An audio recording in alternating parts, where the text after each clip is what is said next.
what's up? It's your girl Sheila and the baby, and we just here with some mom talk, some update. Like, since I'm been on my journey of pregnancy, I'm a new mom. I'll be 36 when I deliver my baby boy Azarian. And you know, I've just been hearing a lot of terminology, and a lot of times it can be kind of scary because you're like, what is that? What is that? But of course, you guys know I ask the questions. So I have been having a pretty great pregnancy. I haven't really had a lot of symptoms. The only thing that I've really experienced was like achiness if I do like this in my fingers, which they told me that you can get like pregnancy carpal tunnels. It's because of all of the liquids that's flowing through my body, which is fine as long as you know the baby is healthy, which I've been getting a lot of great baby healthy, active baby moving results. Now in the beginning, I want to say going into my second trimester, they was telling me about my blood pressure. They noticed that my blood pressure was a little high, so they recommended that I take nifedipine. They started me off on 30 milligrams, and now I'm at 60 milligrams, so I take that every day with the baby aspirin in my prenatal. And of course, I do my day-to-day. On my behalf, I'm taking my blood pressure every day, which is really good, and every time I come into the doctor, they say they're liking the results. So that's great, and that's under control. And the whole point of me doing that is to prevent from going into preeclampsia. Preeclampsia is something that can cause a lot of different changes in your body. Far as you know, it's a lot of risk for you as well as the baby. So making sure that your blood pressure is regulated is very important throughout pregnancy.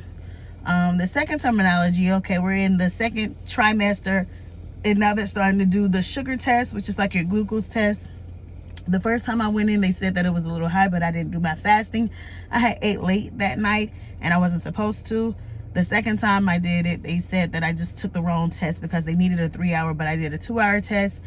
They said it was normal, and then when I drank the sugar stuff, I guess it spiked. So they need to see how my body is reacting to it. Now, the whole purpose of this is to see how the baby in your body is breaking down glucose in the placenta. And they said it has nothing to do with me or the baby. It's more so my placenta, to see how glucose is breaking down and get into the baby.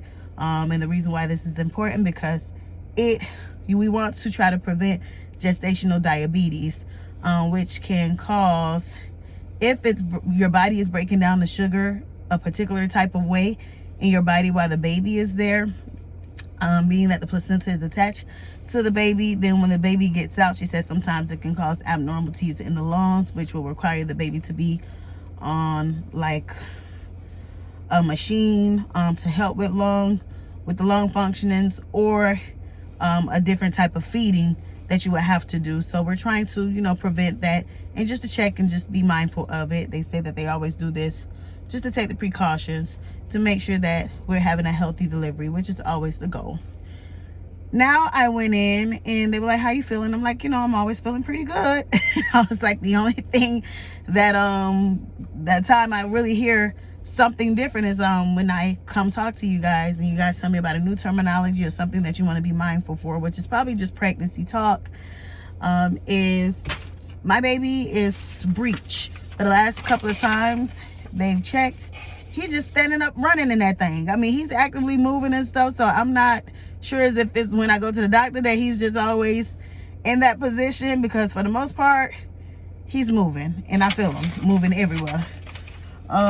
So they told me that if my baby continued to be breached, to try to have a vaginal delivery so they don't have to cut me and do a C-section, that I will have the option of doing an external cephalic version. And I asked them what they said, only if the baby does not flip on his own. And that's a 50% chance of success, meaning 50% chance of success that they can manually turn the baby.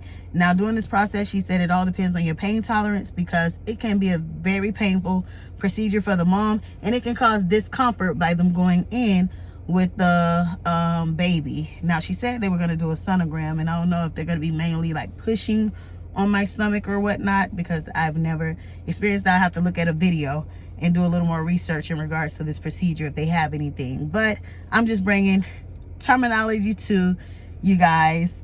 And she said that the only thing, I said, well, what's the risk? Could it be fatal to the baby? Because we don't want to do anything fatal. She was like, no, the only thing it could cause is, she was like, if the baby heart rate drops. She was like, so that is just something that we're talking. We're not saying that we have to do it now, but it's just terminologies for you to know your options. I told her that I'll speak with my doula, and I'm pretty sure that I've been researching and seeing videos of, if the baby is breech, of exercises that you can do to help the baby turn. So we'll most definitely be doing those exercises prior to doing this, but I just wanted to get that terminology out because that is an option that they give you, you know, to try to prevent you from doing a C-section, because their goal, just like my goal, is to have a natural vaginal delivery. All right, well, that was just the mom chat and some of the things that I've learned as a new mom with visiting these doctor's office. Ciao.